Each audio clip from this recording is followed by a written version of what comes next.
With NXT 2.0, Chucky introduces us to the Spin the Wheel, Make the Deal Halloween Havoc edition of NXT. Of course, they got Chucky, the original voice actor, to reprise his role and produce this show.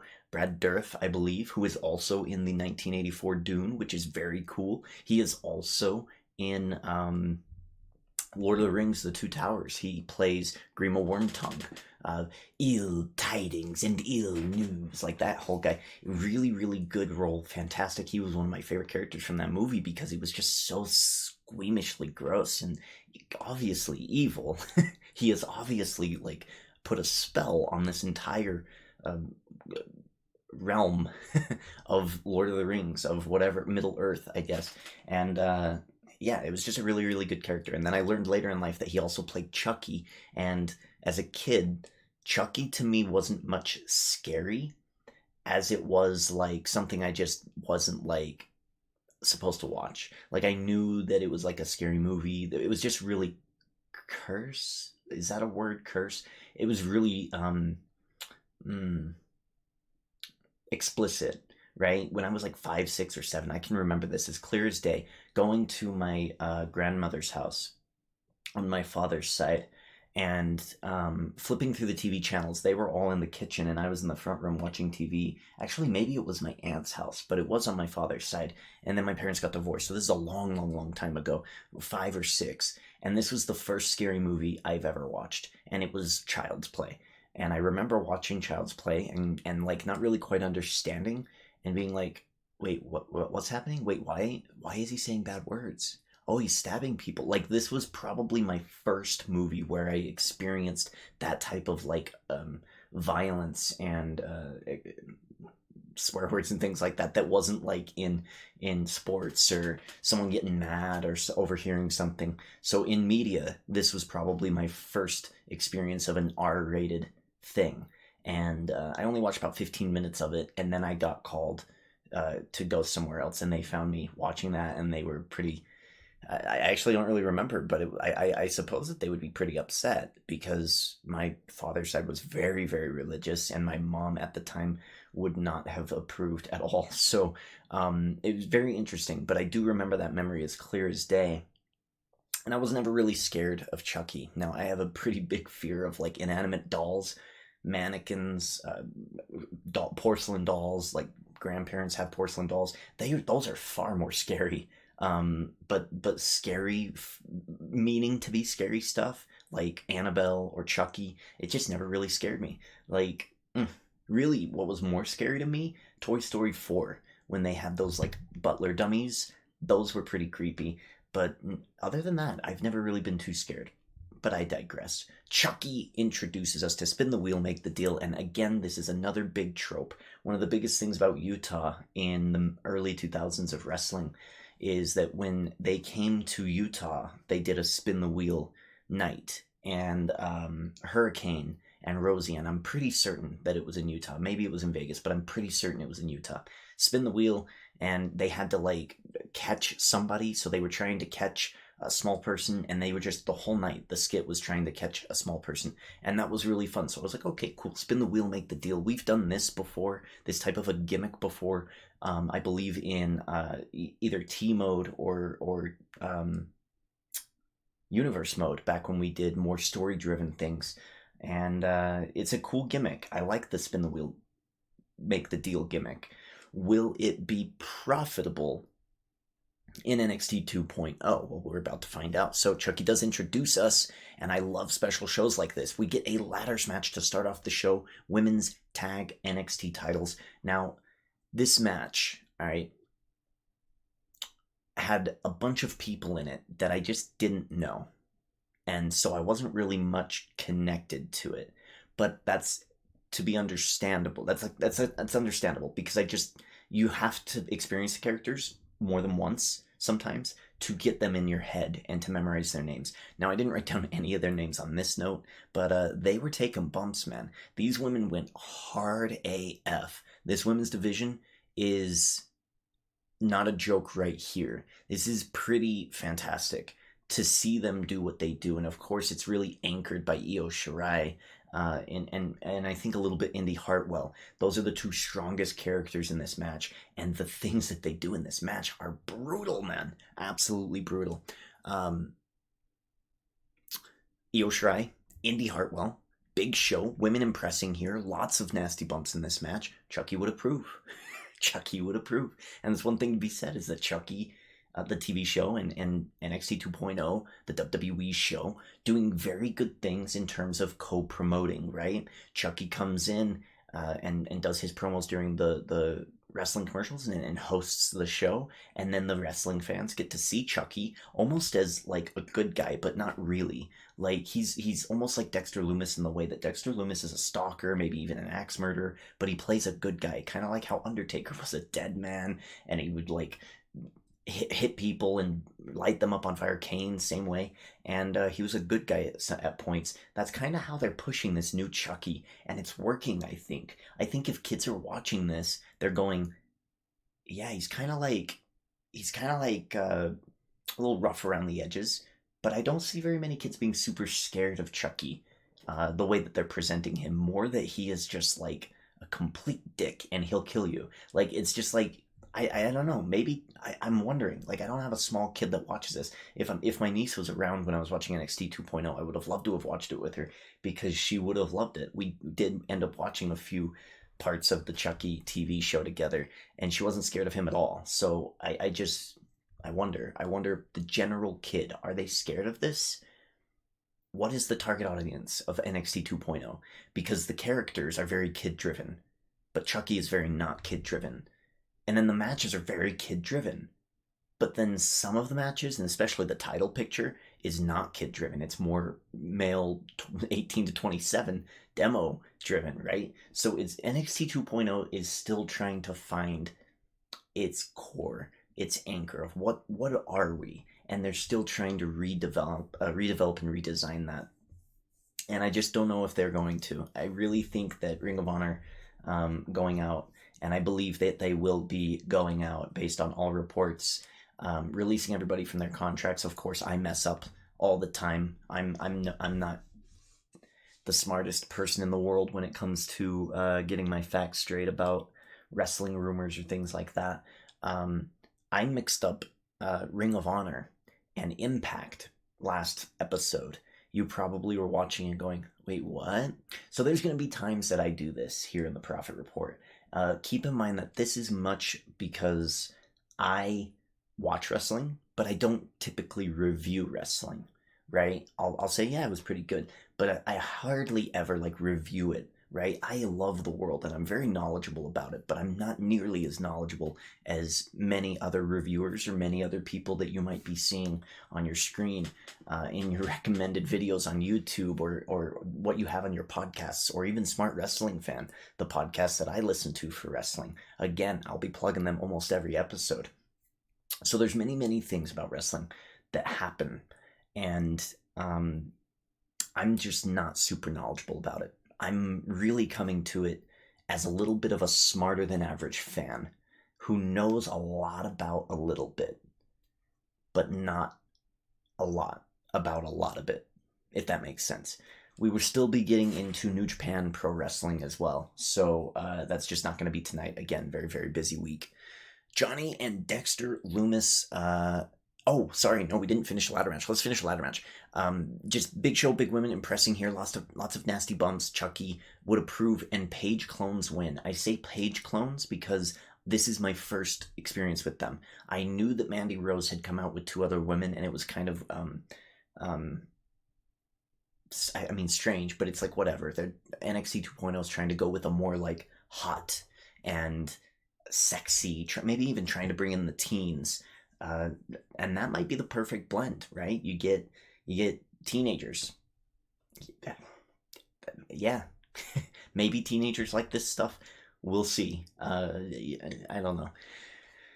But the Page clones win, and they're the new NXT Women's NXT Tag Team Champions.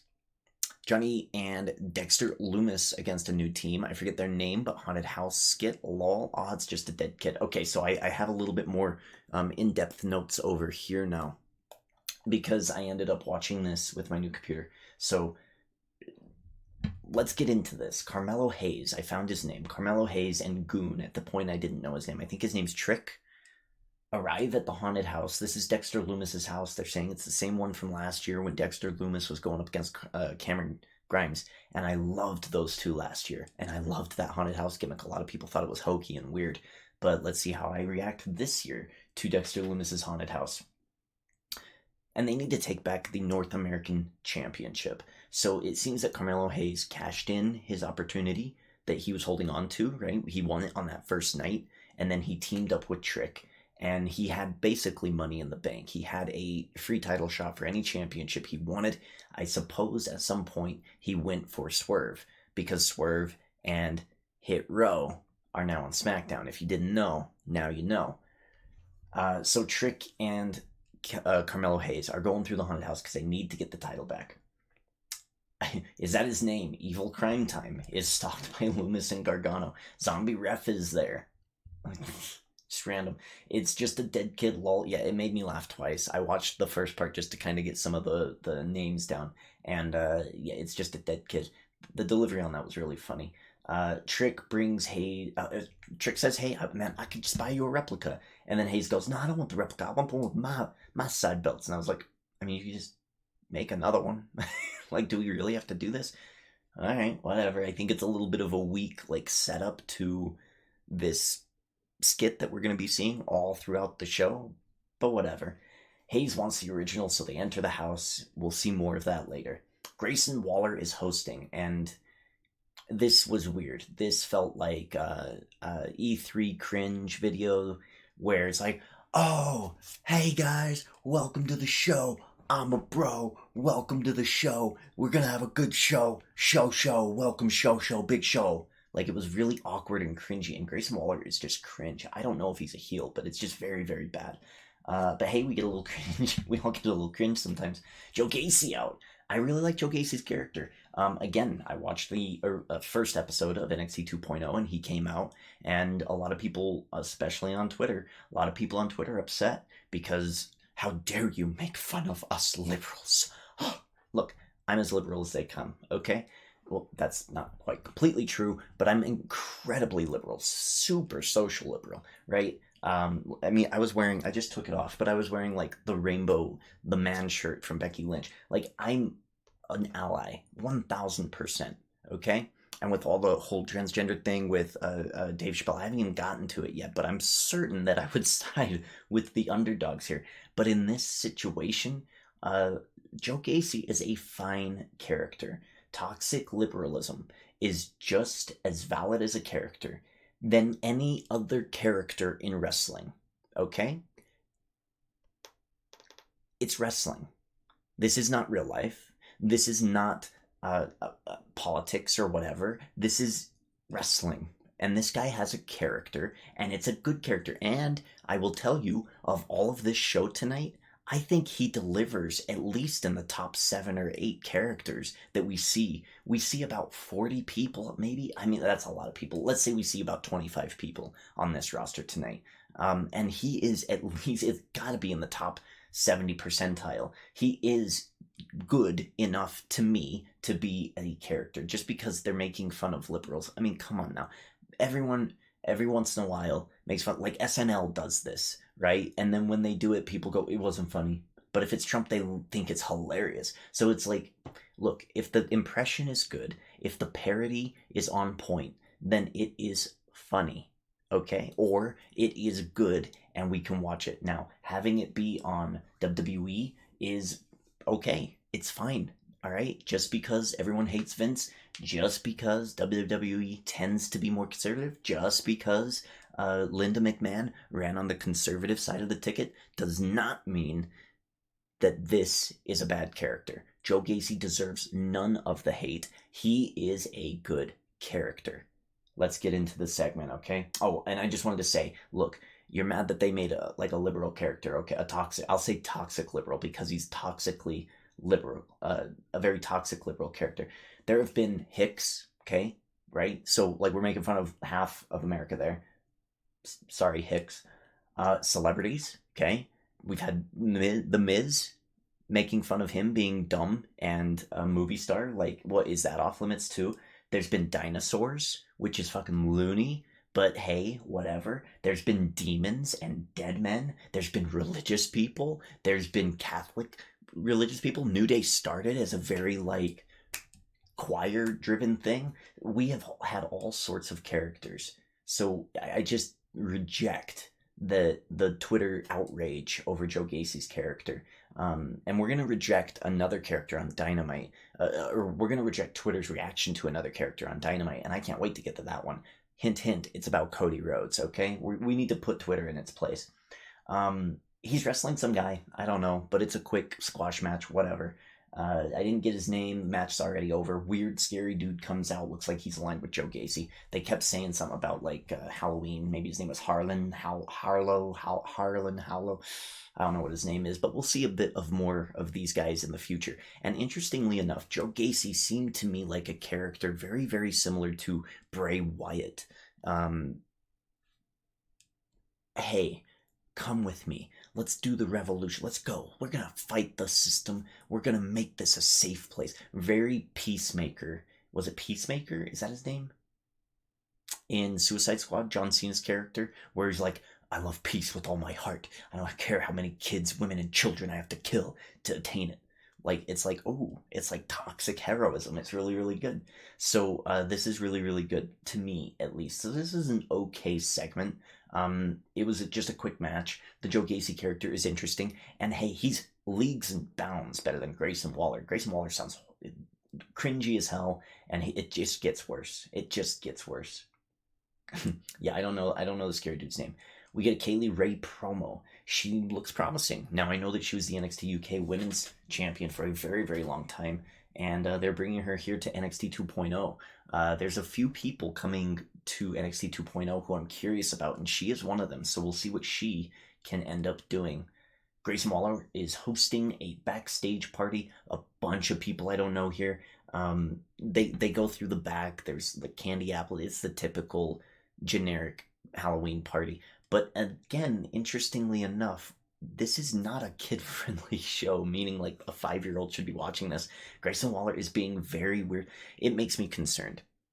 I'm going to be very, very honest. It makes me concerned. I feel that what's more offensive and more scary is Grayson Waller's character and about half of the dudes in the back here. These guys are being incredibly gross to the women pretty much all night long. And look, you can admire, right? You can go, oh. And we're going to do that a little bit later. But this gets really, really uncomfortable for me. Grayson Waller is backstage. He's trying to hit on so many girls here, and it gets a little disgusting. And I don't know if Grayson Waller's supposed to be a good guy. I don't know. Cameron Grimes is a spaceman, and immediately I light up because I'm like, oh, cool, a character I know, and he's a pretty solid dude. His whole LA Knight feud a few months back was really, really fun, and it kept me interested in NXT for a while. Waller and Grimes have no game. Diamond Mine comes out. Open challenge time. Bit of a twist here. They could choose any member of Diamond Mine to battle. I think that's pretty cool. We get Odyssey Jones, who I think was also on that debut episode. I think there was the breakout tournament, and I think he lost to Carmelo Hayes.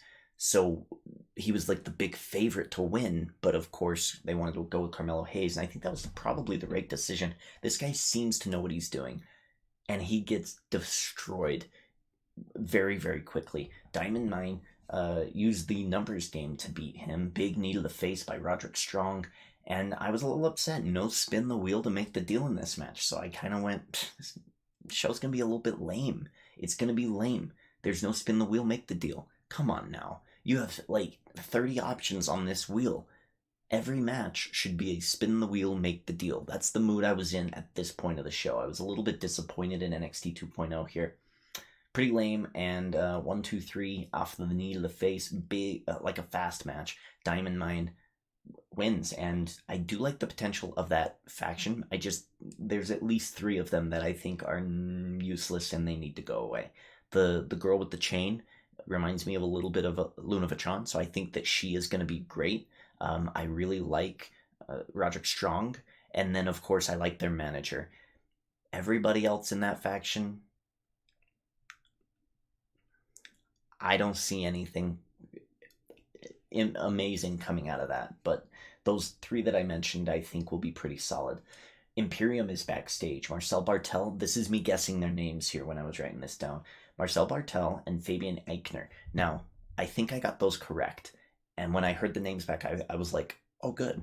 Oh, good. I remember their names. Imperium is a fantastic group. This is a good group, and I really, really want to see Walter. So where is Walter? They're going to be taking on MSK for the tag titles tonight. They do a promo in German with subtitles, and it's like a live promo though. So it's like what I'm saying right now, if it had subtitles at the bottom, that would be really weird. Like, how did they know what they were going to say? It looked a little cheap. It looked a little hokey. And now I'm like, look, I like Imperium, but this segment is, oh boy.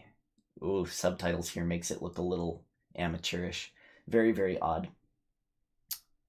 I take it back. Spin the wheel, make the deal is for the title matches. And so I'm sitting there going, okay, women's NXT tag titles, men's tag titles, the women's NXT title, and the men's NXT title. Okay, cool. Okay, I'm back in. And we have 4 spin the wheel, make the deal title matches.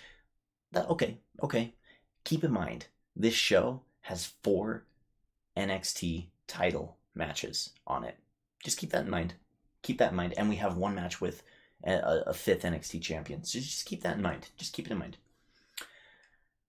Spin the wheel. Make the deal. Alright, I'm not so mad now. NXT has many, many titles these days. Mandy Rose is dressed as a sexy devil, and she puts the hot in hot damn. Because I gotta admit, like, even I am sitting here going, okay, Mandy. Damn, okay. Shoot, you're this generation's Trish. You really, truly are. I don't think there's ever been a time that she has looked not attractive. Like, Mandy Rose is pretty damn attractive, and this is, one of those typical Halloween outfits. So, pretty interesting. She puts the hot and hot damn. Someone is dressed as Elvis. Oh, this is in the back. They go back to the backstage. Someone is dressed as Elvis, and I think this is, I forget his name, but he was like the manager. He hasn't hardly ever wrestled, but he's like kind of this slimy greaseball manager character, and he's dressed as Elvis. And so far in the back, he's the best, to the point that I was like, is it LA Knight? Is that LA Knight right there? And I wasn't quite sure. It was not. I think it was just the greasy manager character. Well, he gets put through a table by some random dude I don't know, and I don't really care. There was some really bad jokes about, I'm Brad Pitt. And I'm just sitting here going, that doesn't look anything like Brad Pitt. Like, this whole backstage promo is horrible. You can't hear any of what's going on, thankfully, I think, because was it Grayson Waller or was it some other dude? Tony D'Angelo, the Sopranos ripoff character, like, all of these men in the backstage are sitting there being like typical 15 to 22-year-old Halloween party douchebag guys going up against I'm gonna say promiscuous women.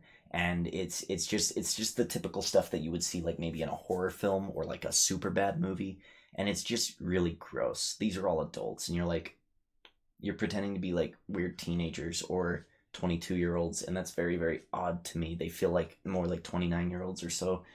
But hey, whatever, and it just doesn't work out well. You can't even hear this backstage segment. It's pretty gross. I didn't like this at all. Even Frankie Monet, I think that was Frankie Monet. I remember her too. She is a great character, and I think she kind of stands out in the backstage too. After the man goes through the table, after Elvis, the king, gets put through the table, Frankie Monet goes, oh hell no, and dips out. And I was like, you should have dipped out 20 minutes ago. This party is not it, Chief. Get out of there. That doesn't look like any fun to me. I don't understand human psychology when it comes to parties. Too many people. That's how I am. I just don't understand it. We were talking a little bit at work about Halloween parties this weekend, and I mean, hey, I've never been a party goer. I've never been a socialite. I've never been queen bee, so to speak, popular, so to speak. Like, I don't have very many friends, right? It's hard for me to make friends. It's even harder for me to keep them. That's, hey, big parties like this, ragers, keg parties, these are not my things. So if they're your things, maybe you understood this a little bit better. But this whole thing was really, really cringy to me, and and again, very, very gross. And she should have dipped a long, long time ago. Uh, that's more like it.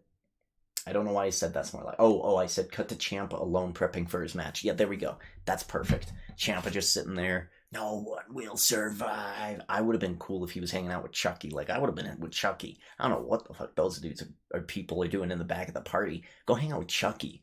Brad Dourif, man. I'm a little bit of a cinephile, so that would have been way more interesting to me. Okay, it is time for the NXT Women's match. We have NXT Women's Championship match. Raquel Gonzalez comes out with a motorcycle finally, because Mandy Rose, I think, has just been sitting there watching that segment go on. She comes with a motorcycle to defend her title. It's a cool entrance. It's whatever. It's gimmick entrance, whatever. This match should be pretty good, and it was okay. It was okay. We'll talk about it. Chucky spins the wheel. It's Chucky's choice, and the wheel stops like abruptly, which would have been cool if like Chucky would have like stopped it with a knife or something, and he like would have cheated, and they just admitted it. But because WWE doesn't think these things through, they just think that, oh, we'll just stop it. I mean, it'd be cooler if Chucky went, nah, I want to make a choice. So he just spins it again or something, and then it lands on Chucky's choice. That would have been cool. I wish they would have done that. Nobody really cares about the rules of it. It's you already have booked it. You already know what the match is going to be. Come on now. Just sell it. And they didn't really do a good job of selling the wheel tonight. So, Chucky's choice, it's going to be a trick or street fight. Same rules as Extreme Rules in RT mode. No DQ, no countout. Anything really goes, but the match has to end inside the ring. So we get a little bit of a Extreme Rules match here. Even if Gonzalez loses, a rematch would be easily awarded, and then you can have a straight up match later on. So anything could really happen. Raquel Gonzalez could lose to Mandy Rose, or Raquel Gonzalez could defend against Mandy Rose based on the weapons. And either way, I see another match down the line for these two. Mandy goes for a pin on the outside. I really like that spot because they explain the rules right away. So Mandy Rose hits the knee and goes for the pin because she has in a chair Raquel Gonzalez like trapped with a kendo stick. She hits her with the knee and she's on the ground. Her shoulders are on like the mat of the outside. She's going for the pin. If it was false count anywhere, if the wheel had spun and Chucky had chose false count anywhere, she would have been a champion long before the end of this match. So yeah, it was a really cool spot because I liked that for Mandy Rose's character. She had the champion beat, but she couldn't do it because of the rules of the match. Gonzalez with a fire extinguisher to cool her off a bit. Of course, there's a lot of like Halloween gimmicked moments in this episode. This match looks fun, but it's soft. And what I mean by that is Mandy Rose is too scared to hurt Raquel Gonzalez, and Gonzalez is too scared to hurt Mandy Rose. So there's chairs put up in the corner, and Gonzalez has her in the dart position type thing, the dominator almost position, and she goes to snake eyes her into the corner, but she just like softly puts her onto the chairs, and then Mandy Rose goes, onto the chairs. Everything was so soft in this match. We can do better. We can do better. And as much as I love the opening women's match of this show because it was so brutal, and Io Shirai is getting hit with all these moves, going through ladders and like not through ladders, she just lands on it and breaks her ribs. And Indy Hartwell is doing her thing, and then we get to this match, which is the top championship of the land for the women, and it's whatever. It's like, ooh, really soft, but in the end, whatever.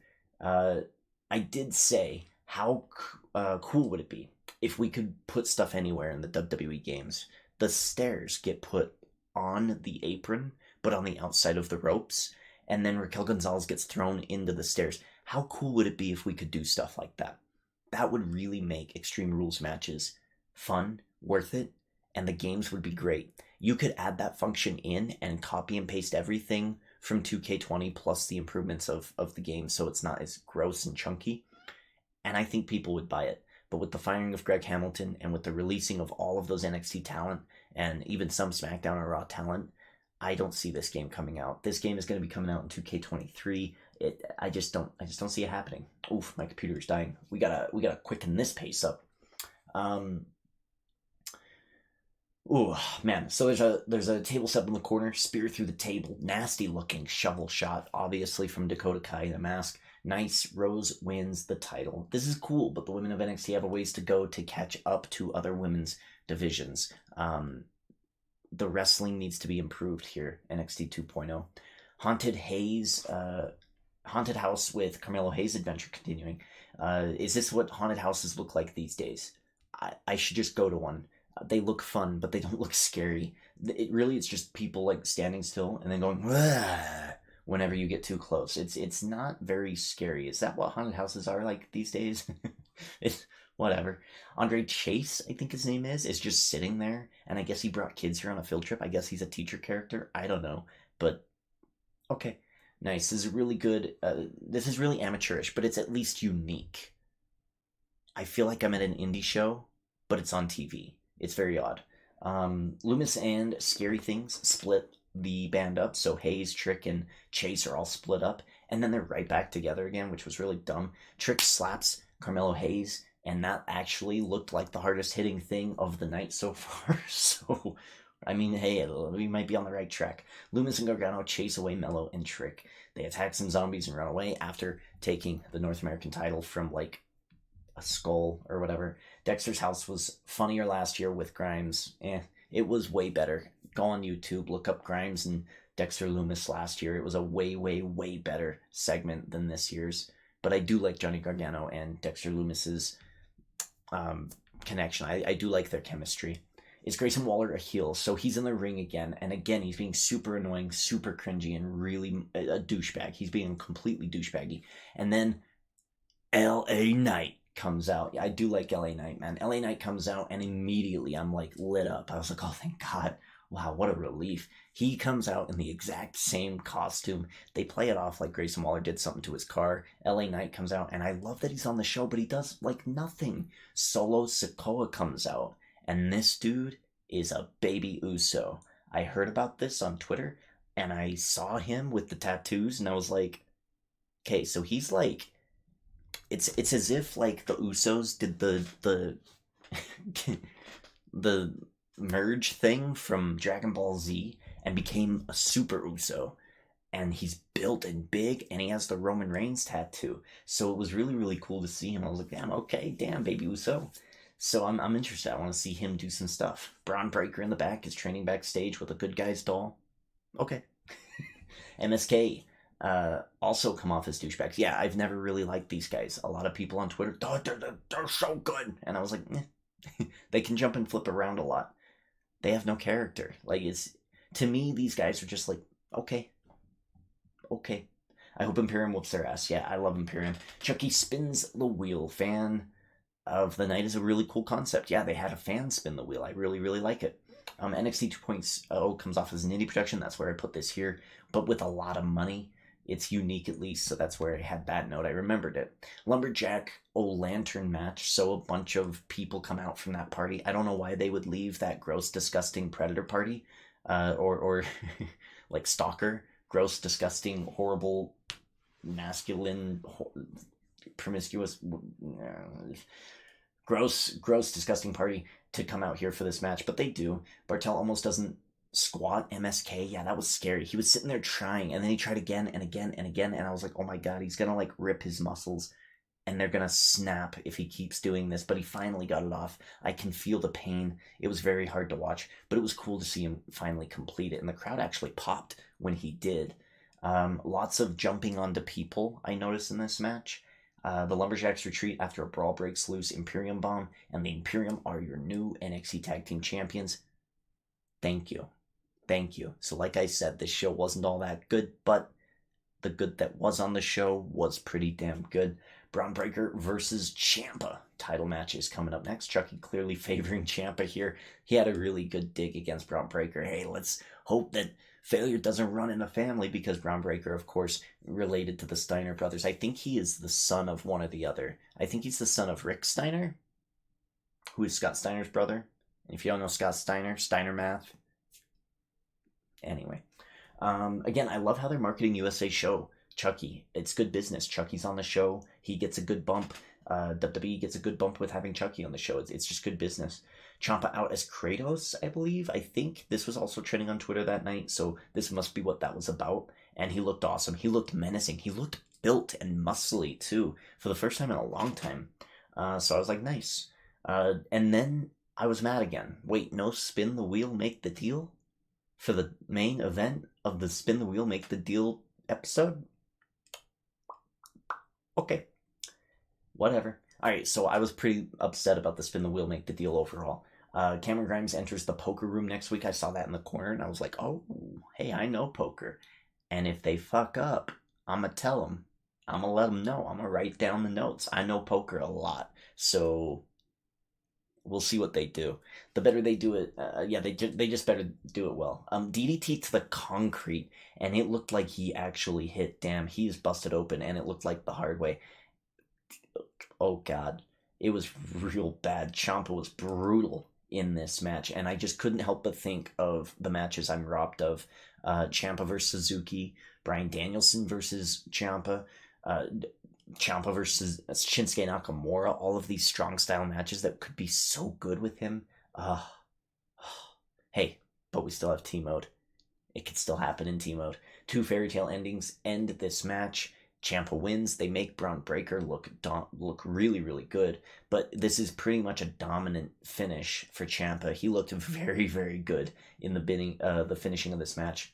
And then they end the show.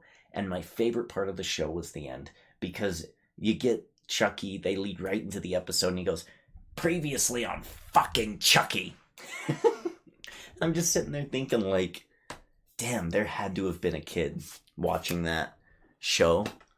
I can imagine my nephew watching that show and then having Chucky go, thanks for watching wrestling, fucking dickhead. Here's what happened on episode 2 of fucking Chucky. Like, that's kind of what it felt like, and it was just so funny to me. I loved it.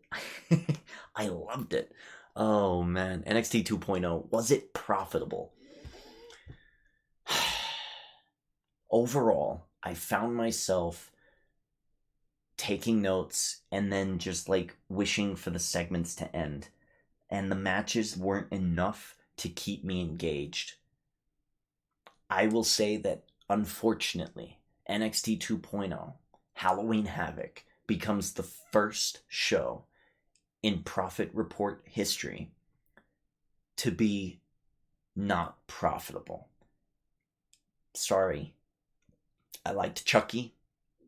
I liked some of the matches.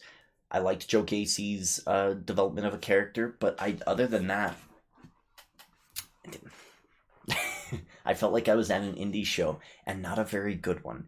And there was just a lot of uncomfortable, gross, disgusting behavior by a lot of the guys on this roster. Really, it made LA Knight look like the face. He came out looking like the good guy, and I'm pretty sure he's supposed to be the bad guy. Someone is losing, like, they have lost touch of reality. Maybe I'm the fucking crazy person. Maybe it's me. Maybe because I'm a good person. Maybe because I'm a nice guy. Huh? Maybe that's it. Maybe it's just the world is a bunch of dickheads out there just wanting to get some. And I don't know. That whole show came off to me as like gross, disgusting 19-year-old filth. Like, some people like that shit, though. I gotta say, it was not profitable for me. Not profitable for me. And a good majority of the show I just did not like. The highlights of the show, I believe, for me, was the really good opening ladder match where the women actually took a lot of bumps. And Indy Hartwell carried that, right? I liked the chemistry between Dexter Lumis and Johnny Gargano. I liked LA Knight. I liked some of these people we've seen in the past few months, but these new people are way new. They're green as broccoli at this point, and it shows. It shows a lot. And with Mandy Rose becoming the champion, I'm a little concerned about the match quality in that division. But thank goodness we have Imperium as your new NXT Tag Team Champions, and Ciampa is still the NXT Men's Champion. Now, Braun Breaker is kind of growing on me, because I do like how intense he is, very much like his uncle, Scott Steiner. I think I'm pretty sure that might be the thing I get wrong this episode is who Braun Breaker really is. Who's his poppy? That's what we need to know. But really, overall, I just didn't enjoy it. I think Chucky at the end saying, "Now let's watch fucking Chucky" was my favorite thing. But let's get to Dynamite. But first, I'm gonna grab a Pepsi because I've been talking a lot, and there's just not much for me to say. Oh my god! Speaking of my friend and employee, when we were talking about Halloween parties, we were talking about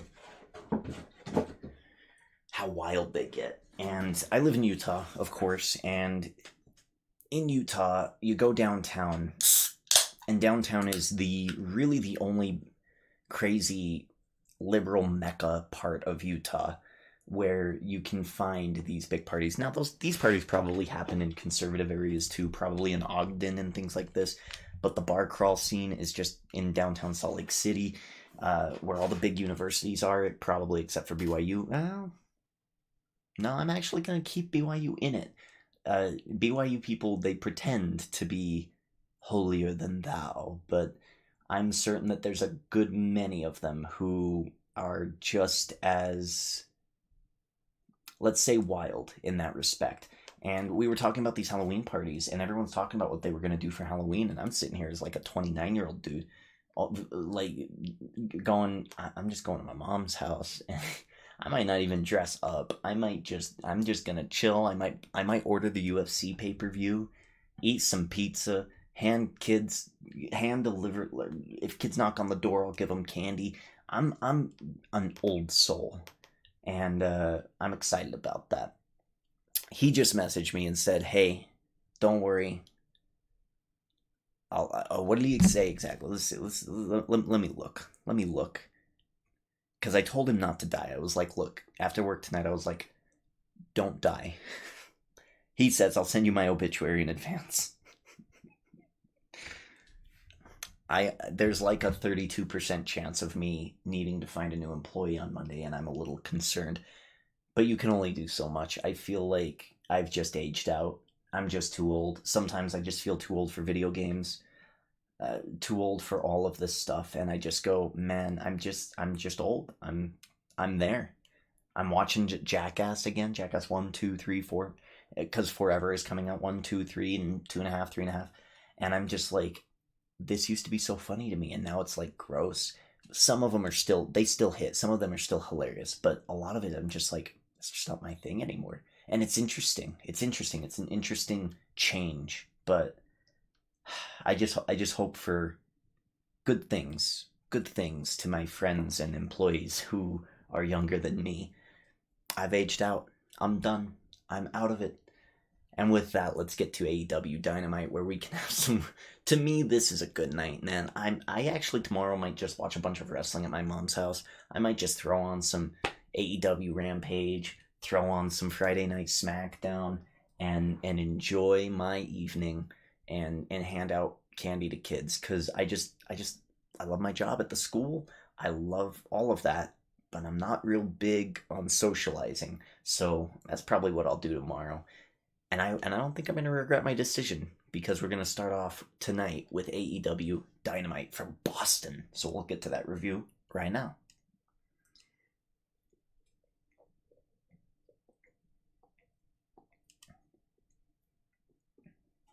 Okay. AEW Dynamite from Boston. We get Punk vs. Fish right at the beginning of the show. And again, Punk is going to win in this awesome opener, but this is just a good match, and everybody should just go watch it. I'm not going to write down the spots or anything. Punk wins with the GTS, but you should go watch this match. Punk is just, he dipped his toes in the water with Darby Allin, and now he's just slowly getting into the pool, and week by week by week by week, he is coming back, and it's cool to see.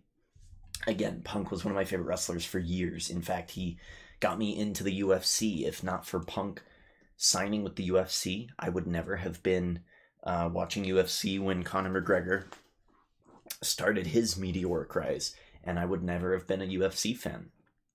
So Punk is very heavily influential in my life. I was straight edge for a long time. If you watch the Profit Report from last week, I believe I talked about this, or last episode, I talked about this, how I was straight edge for a very, very long time. I didn't drink, I didn't smoke, I didn't do drugs, all this stuff, and that's how it was for me. I'm not anymore, but I still love CM Punk, and I still love that he's straight edge. AEW often delivers great opening matches. Punk wins with GTS, and this was a great opening match, and you should just go watch this whole show. This whole show is amazing. A little bit of spoilery here, but already in the first 15-ish minutes, I mean, let's say 20, because Punk's entrance is always 5 goddamn minutes these days, always delivers with a great match to open the show as a professional wrestling and an entertainment company should do. It knows its audience, it knows what it is, and it delivers. It was great. We get MJF versus some guy. I didn't catch the name. Again, I was watching this really quickly right before we went live here tonight because of, again, time constraints. MJF wins easily, goes for another great promo going against Boston, and he makes fun of their accents. He disses their women, so many good things. MJF again hits another great promo, and there's a few people on Twitter who just can't stand MJF, and I'm not sure why. Like, when you watch heels in wrestling, this guy really, to me, MJF, comes off like the evil version of Mick Foley. Whenever he comes out, da-na-na, da-na-na, da-na-na, dun-dun, that hits, people go, boo! He is over as fuck. And watching Twitter lose their goddamn minds every time he hits a promo. He always does the same thing. Always does the same thing. Yeah. I was like, I'm sitting here thinking, you on Twitter, yes, you, if you're watching it, yes, you are a mark. And MJF has you by the short and curlies, and every time he comes onto your screen, you lose your mind, and it just makes my little heart flutter. I love it. MJF is amazing.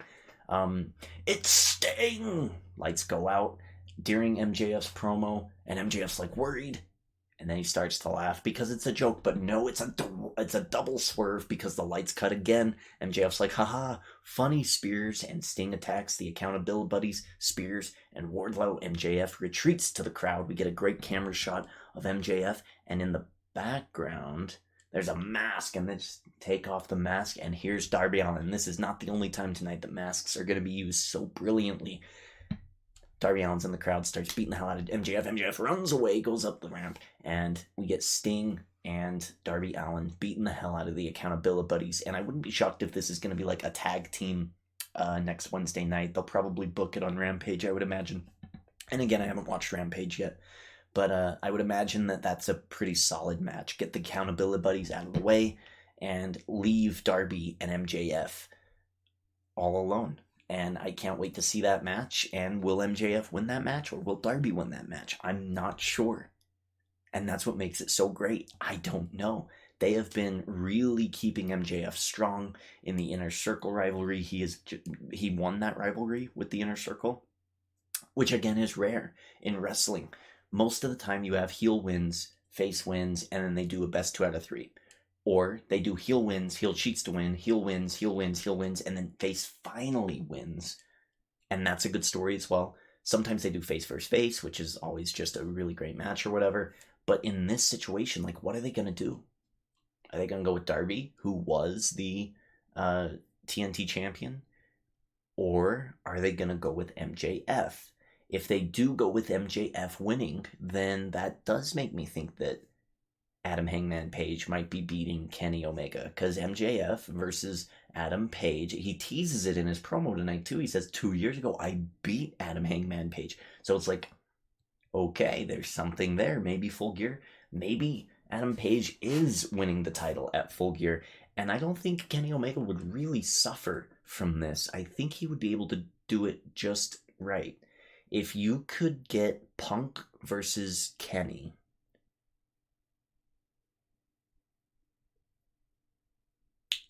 or like you do Cody versus Kenny, something, and have him easily come off of that title streak that he's been running around on. That could be some good stuff. That could be some good stuff. It's, you see how already I'm sitting here thinking, man, this is okay.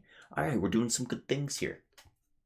So that does end up happening. Darby assaults Wardlow and Spears with a mutilated skateboard. It's got some spikes on it. They announced this, and I kind of missed a little bit of it, but I heard Abaddon versus Britt Baker for Rampage, because Rampage is going to be the night before Halloween. In fact, it's on tonight. Earlier tonight, when you're watching this, it was probably on last night, and I think it was, if Abaddon wins, there was like some sort of stipulation, but Britt Baker is like, you want me to face Abaddon? Fine, I'll face Abaddon, that freak. And Abaddon is like this gross, disgusting, scary looking demon character for AEW that we haven't really seen utilized a lot on the show. So I really, really like that decision. So I think Abaddon is going to lose, but I think it's going to be because of numbers game. Jamie Hayter and that other chick, I forget her name, Rebel, not Rebby Sky, Rebel, I think, will be involved in that. So we'll see. All Ego Ethan Page going to be taking on Sammy Guevara on Dark. The Men of the Year assaulted Sammy. So again, they're making their YouTube exclusive show even important, where WWE just doesn't care about 205 Live. NXT UK, they don't promote it, they don't do anything. On this show, they go, hey, just in case you want more wrestling on YouTube, we have a dark show that is fantastic. They even have an Elevation show, which is another dark show that gets recorded as well. AEW is just on all cylinders this year. This has been their best year of the past 2 years that they've been a company, and by a long shot. That first year was interesting, and this second year has just been on fire, and they continue to be on fire. Title match, Sammy is not waiting. This is a TNT Championship match. Sammy runs down the ramp and gets going. Let's freaking go. I'm really, really excited. Sammy Guevara versus Punk, please. Please. I would love to see that match. Sammy is on fire. He is looking good. This might be his best match I've ever seen him wrestle. Tony Nese is in the crowd again, so I'm sitting there like, are they teasing Tony Nese to join the Men of the Year, to go up against the Inner Circle, to help the Men of the Year beat the Inner Circle at Full Gear? I don't know. It's all very interesting. They keep planting seeds. Like I say, just plant those seeds. Just plant those seeds. You water it. You wait. You watch it grow. And it's fantastic. This is a freaking great match. This might be match of the night. Hell, it might be match of the week. It might be match of the month. I can't imagine anything as good since Minoru Suzuki and Daniel Bryan. And before that, it was Kenny Omega and Daniel Bryan. AEW is killing it. This is a fantastic match. Fight breaks out after Sammy Guevara wins this match with a beautiful roll-up. And again, just go watch the match. I would put all the spots in, but it's just a good match. It's so, so good. Be still my beating heart. This is professional wrestling. This is a professional wrestling company. Fantastic. Jericho makes his way out, and this is when they show Nese again, and I'm like, Men of the Year? Maybe. Jericho is still a god on the mic. It's a 5-on-5. I thought it was a 3-on-3. So again, another mistake from last Profit Report is that I thought it was a 3-on-3, and then Sammy was going to pick the 3 members of the Inner Circle to face off, but it's going to be all 5. So if we're going with all 5, let's do the picks, okay? We have Junior Dos Santos, Men of the Year, for sure, okay? Dan Lambert will be a 5th pick. Who else is going to join them? I think it'd be really, really cool if we get Nese. So if they choose one of the athletes or whatever, fine. But I think that Tony Nese might be joining Men of the Year. That's my prediction. That's just my guess. But let's see what happens.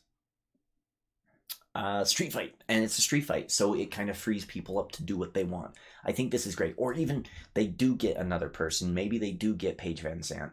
That would be pretty cool. Or Masvidal. That would be pretty cool. And they don't even really have to do anything because they're doing a street fight. They could even make it a cinematic match. Now, they're still fans in the crowd, so cinematic matches might be a thing of the past, but I don't think so. I think that they could do another one with this grouping. And again, a lot of people hate this storyline on Twitter. I hate this storyline. And it's like, yeah, it's not great, but it's not bad either. And that match was really fucking awesome. And Jericho coming out was fire on the mic. Go watch that promo. That promo was one of the better Jericho promos. It's up there. Yes, there's a beat the meat chant. AEW just gets it. They just get it. Nice. We get the picks next week. So again, they're just teasing the next show. Again, plant the seed, water it, and let the thing go. We're gonna get the picks next week. I'm excited for that. Bryan Danielson and Eddie backstage, and this is a great face versus face promo. And again, I don't know what happened on Rampage, but last Prophet Report, you heard me predict that I think Eddie is getting beat by Bryan Danielson. I think this is Bryan Danielson's to lose this tournament, and a lot of people want to see Eddie Kingston versus Moxley in the finals to watch that interaction go down. I think it's too soon. They are kind of slowly turning Mox heel. Slowly. And I think the breaking point is going to be what happens, okay? Again, on the last Prophet Report, I said Eddie versus Bryan Danielson. Bryan Danielson wins the match. Eddie gets mad and doesn't want to see Bryan Danielson win, so Eddie is going to support Jon Moxley. So when it eventually gets to the finals and it's Moxley versus Bryan Danielson, Eddie is in Moxley's corner. Bryan Danielson wins the match, and to console his friend, Eddie goes in. He's like, hey, buddy, it's fine, it's good, and Moxley brutally attacks Eddie Kingston, setting up a feud there that's not a part of the world title picture. And that would be really, really interesting. Or whatever whatever this Eliminator tournament is. I think it is for a world title opportunity. And I think Bryan Danielson is going to be winning this tournament. So again, let's see what happens. People on Twitter really don't want to see Bryan Danielson win this though, but he's doing great matches. I think he deserves a shot. Nice, great promos on both ends. Again, just go watch it. Go watch the whole show. It's fantastic. Lucha Brothers reunited, full gear. They'll be taking on FTR, and I'm excited for that. Serena Deeb versus Shida. Shida looking for her 50th win. This is another correction. Last time on Prophet Report, I probably said 100, because that's always the number that people are trying to go for, 100. But Serena Deeb versus Shida. And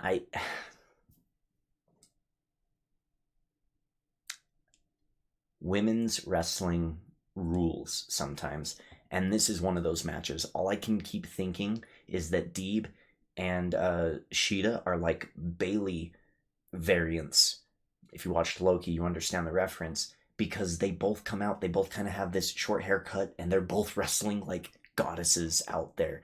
Deeb and Shida are going freaking amazing. And then in my mind, I go, okay, let's get Bayley in here. Let's get Bayley in here too. Come on over. We've got some great women's wrestling over here, and this might be the match of the entire tournament. I can't think of another matchup that might be as good or better than this one, but this is the best one of the tournament so far, I believe. It's a technical wonder, this match. Deeb works the legs, single leg crab, and it just looks so good, and these women are playing their roles perfectly, and I cannot wait to see Thunder Rosa versus Deeb eventually. It'd be a really good match. So good. Deeb loses to Shida, who is now getting her 50th win, so that's historic. But because Deeb is a heel, she's going to go after the leg and try to injure her out of the tournament, which is really good news if you're Nyla Rose. Nyla Rose might be getting a pretty easy route to the finals of this tournament, but I doubt it. I think she might be getting beat by either Ruby Soho. I think Ruby Soho. Maybe. We'll see. Leo Rush and Dante Martin versus... I'm sorry. Because it was so brutal, Deeb is just sitting there trying to injure out Shida, that they had to bring out the referees, they had to bring out Jerry Lynn, and they had to separate them. And again, it looked real. When WWE does this, sometimes it just looks a little bit staged. AEW does this, and it looked legit. Deeb looked scary, menacing, intimidating, and poor Shida and her broken leg. I feel for her. Leo Rush and Dante Martin in the back. versus the Seidel brothers. This is a match that they were going to have on Rampage, and it's been canceled, at least according to this, because Leo Rush and Dante Martin are good to go, but the Seidel brothers, one of them injured their legs. So it's going to be Dante Martin versus one of the Seidel brothers, and Leo Rush, of course, gives a perfect opportunity to say, hey, my debut will come, but not next time. Like he did a good job to like say, hey, it's because I want to do my debut somewhere else. Like he did a really good job at like selling the change to the angle. And even later in the show, they run a commercial, and it has Dante Martin and Leo Rush in a tag team against Seidel brothers. So this must have been something that happened earlier in the night. It couldn't be helped. He's going to be injured out, and that's just too bad. So now it'll be Martin versus one of the Seidel brothers, and then Leo Rush will probably just be there, and we'll get to wait for that review. Oof. Here we go. Moxley versus 10 from the Dark Order. This is going to be brutal, and I could tell it was going to be brutal as soon as Moxley came out. I was like, oh no. I'm a little nervous. I'm a little scared of an unleashed, literally, an unleashed heel Moxley. When Dean Ambrose debuted with the Shield, he was pretty brutal, and it was pretty nasty, and he was a little bit deranged. And that was good, but he was leashed, he was caged, and you could tell he couldn't say some things, he couldn't do some things. AEW is pretty much giving him full reign because this dude isn't fucking around, okay? Isn't fucking around. Moxley versus 10. This is going to be brutal. Moxley tears the mask right away, beating him down, biting him. He gets back into the ring. He's busted open. Paradigm shift. Good game, Moxley. He's out of there. It's a nasty cut. They're sitting there like desperately trying to stop it from bleeding. So I don't know if he took a nasty shot, if Moxley actually bit him. Again, AEW does something and it looks legitimate. It looks really, really good. In the back, we get FTR responding to the Lucha Brothers, and they say, all right, match is on. And I'm excited for that match. FTR versus Lucha Brothers at Full Gear. Very, very exciting. Britt Baker versus Tay Conti at Full Gear. Very, very exciting. Inner Circle versus American Top Team and Men of the Year. Very, very exciting, especially with Tony Nese being involved in the mix. This is a good card already. Adam Page versus Kenny Omega. Full Gear. They're just delivering. They're just delivering. And they don't need Cheap Tricks or John Cena, Brock Lesnar, and Goldberg to come back to pull it off. They actually are going full throttle here. I was talking to one of my students today. This girl is, I can't dox people, but she's a wrestling fan.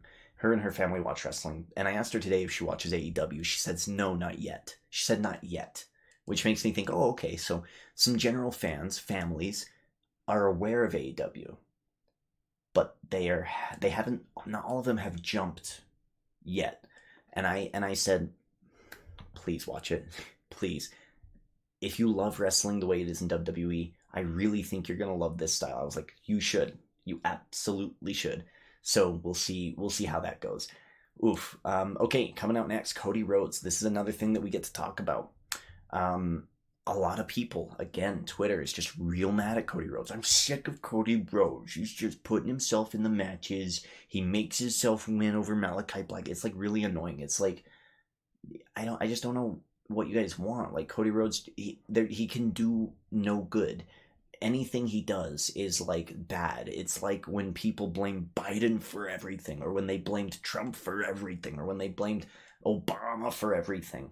Like, it's like, look, you understand that it can't possibly be this person's fault all the time, right? Now, granted, these things could be faulty. Even a majority of the time, these things could be faulty. But Cody Rhodes is just doing his best. And I understood that. So he comes out and he cuts a promo on the fans. And I'm going to try to paraphrase this promo as much as I can because I really felt it. Arn Anderson was sitting there feeling it. He says, look, you come out here, I believe that you have the right to do whatever you want. You could cheer, you could boo, you could do what you want, but what you cannot do is tell me who I am, okay? It could take me 300 years. I'll never have the legacy of my father. My brother is a far better wrestler than I am. He is a first ballot Hall of Famer for sure. And he's saying all of these things. He's as humble can be. And he turns that crowd negativity into cheers right away. And then, boom, out comes El Idolo. Andrade. He comes out and he, I think, cuts the best promo he's ever done. El Idolo is very, he doesn't know very much English, right? And that was always kind of his holdback. So he needed Zelina Vega in WWE. He needed a few people to talk for him in his early days in AEW, and he's slowly been getting better and better and better. And this was, I think, his best showing yet. He comes out and he says, Cody, the fans don't like you. Why don't you get it? They just don't like you. They don't like me. Difference is, I don't give a shit about the fans. And of course, big boos, big boos. Cody, you're stupid. The tattoo is stupid. He makes fun of the tattoo. El Idolo's fantastic. He's great, man. Lights come out, and Malachi Black and El Idolo beat down Cody Rhodes and Arn Anderson. Pac comes out to even the odds, and I'm sitting here thinking, I would like to see a tag match at Full Gear. Or maybe you build to something different. Maybe Malachi Black versus Pac and Cody Rhodes versus El Idolo. But that's not necessary. Do a tag match or something. I like these dynamic of these guys. It's just good wrestling. And this was another really good segment. I can't think of a segment tonight that was bad at all. Let me quickly go back and look. I can't think of one thing that was bad tonight in my mind. And we're in the main event. And the show is over. Here we are. Dark Order versus the Elite next. The show has breezed by, and I put breezed in all caps. Hey, what's Breeze up to? Where's Breezy Boy? Huh? Dark Order out. We have Bambi, a horse, Kratos, Brandon Cutler. These are some good Halloween costumes from the Dark Order. This is good fun. AEW gets it. It's Halloween. Have fun with it. I kind of want to interject here before we get to the end. Today I did Squid Games with my students. I had about 60 of them, and I put them all in the cafeteria, and I gave them all Chips Ahoy cookies, and I gave them paper clips, and I said, all right, game number 1. And then people were talking, so I was like, whoa, you don't get to talk while I'm talking. That breaks the rules of the game. You know what happens if you get eliminated? And of course, all of these kids are like 12, 13, 14, 15, 16 years old. And they're all looking at me, and then they immediately shut up, because Squid Games, very much like wrestling, did its job of establishing the rules. So they understood. They were like, oh, okay, we don't want to get eliminated. So I was like, okay, cool. And they just played the game for like a tiny little bag of candy. After a day where they had been getting candy all day, it was a field trip day. Nobody had homework. It was just a perfect thing. So we did Squid Games with Chips Ahoy cookies, and then we split up into 4 different groups, and then I drew cards randomly and was eliminating people from the game, and you wouldn't know it, but man, it was so much fun. Fun is the point of life. Enjoy it. It's so short. Enjoy it. And AEW gets it. I don't have time for this weird, gross, disgusting, cringe NXT 2.0, even though I am going to continue to review it on Profit Report, when AEW is just continually knocking it out of the park, day in, day out. They get it. They understand. The Elite come out. They're in Halloween costumes. They're coming out as the Ghostbusters. You have Nakazawa as a big baby. I guess that's just the baby from the movies. I don't know, but he's coming out as a big baby. They've got the Stay Puffed Marshmallow Man coming out, and of course he's masked, so that's good. He's just kind of bumbling on out. This match is amazing, and I would love to show my friends this and be like, I just want to record a reaction with you. I would love to title it Non-Wrestling Watcher Watches the Elite versus Dark Order Halloween match, because this is the type of match that you show non-wrestling fans, because it's the easiest one that they might be able to understand, right? Wrestling has its tropes, and you see it in a lot of different things. Sports, anime, I see it everywhere. Movies, TV shows, UFC even sometimes. And this is one of them that reminded me very much of like Dragon Ball Z, the Ginyu Force. The Elite and the Dark Order heavily remind me of the Ginyu Force. They have poses. They have special moves that they can work together and do. Each character is kind of like a little bit different and unique in some way, right? And that's what these two teams remind me of. So when they come out as Ghostbusters with the Stay Puft Marshmallow Man and a baby going up against like Bambi, a horse, Kratos, and Brandon Cutler, who is another wrestler, so that was a really funny joke. It's just too damn good.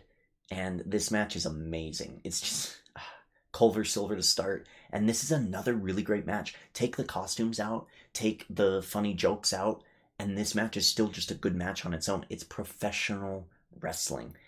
The hits are hard. They feel like they hit. It's so good. I would have loved to attend this show. This show is one of those that I was like, damn, I wish I could go back in time, buy some tickets, head to Boston, and would have enjoyed this, because this would have been my type of show. Nakazawa is on the outside, and he hits a baby splash in a big baby costume to one of the Dark Order. It is so good. And of course, yeah, the referee should be disqualifying people, but I mean, come on. It's just an exhibition, 5-on-5 or however, 4-on-4 match. There's no need to be DQing like that in a match like this. There's nothing really crazy on the line here. We don't need to take it so seriously. And of course, there's a few people on Twitter, and again, these are the anti-AEW people, so these are the other half of the other side, the other extremists, right? Who are like, look at him, he's in a baby costume. Look at him, he's in a Stay Puft Marshmallow Man costume. What, for children? And as they go to watch NXT. And I'm sitting here like, bro, this shit is good shit, okay? Don't be shit talking AEW, because NXT, Raw, SmackDown is so watered down for lowest common denominator entertainment just to make the most money. It's sad. It's just completely sad that there's people on Twitter as delusional as they are. It's insane to me. This match is great. Super kick to the ref, so the referee goes down. Low blows from the Evil Elite to all of the Dark Order. They do the Proton Pack, hitting them with the Turtle Power Splash. The horse comes out, and I just want to show you my reaction to the end of this match as I continue to talk about it. So let's quickly go to that. I just want to show you, as I was sitting there taking notes, about to start stream, I was doing some things. I just want you to see what my reaction to this was, because it was just so good. And I was watching on 2 times speed, just to start a little bit earlier so I can stay a little bit on time. Just look at my reaction here.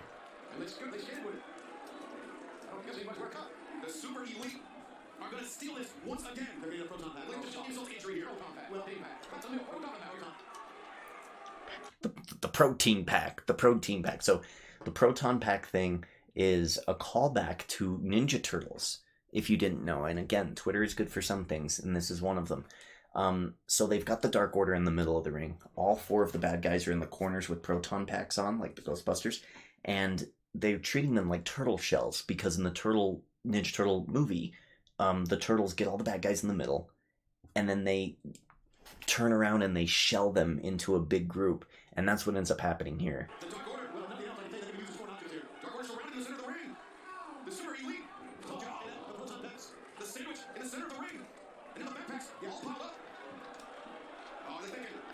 And I was sitting here like, this was probably my reaction the whole show. Just a smile on my face. My face probably hurts because it was so good. Lando, what's up? Which one is real? Me. Hi, I'm the real one. I'm just showing my reaction because I found myself smiling during wrestling tonight in the main event. And I just kind of wanted to look at it because I wanted to see my general reaction as I was watching the show. I wanted to see what was going on with my face. And this is it.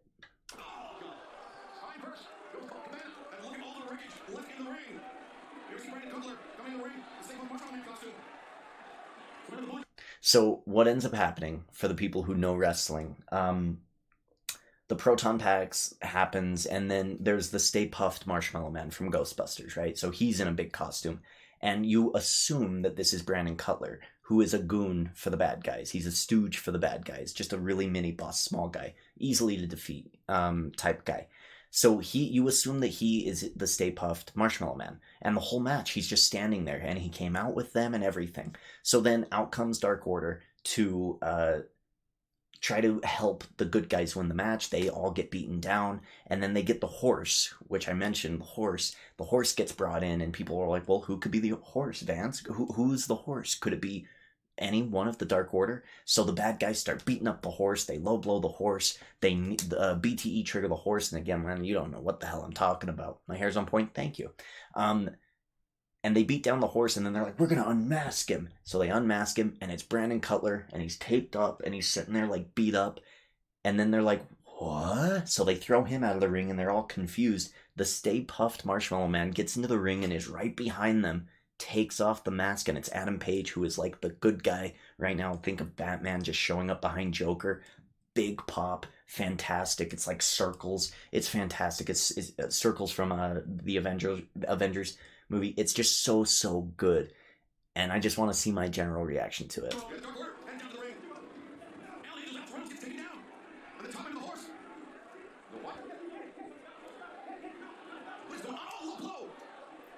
So they're beating up the horse. I knew this beforehand because I have Twitter, so I looked at Twitter and then I saw that GIF blowing up on Wednesday night.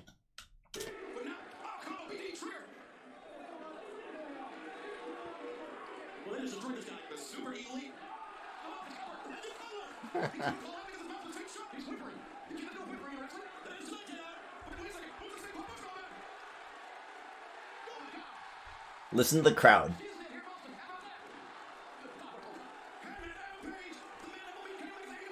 Oh.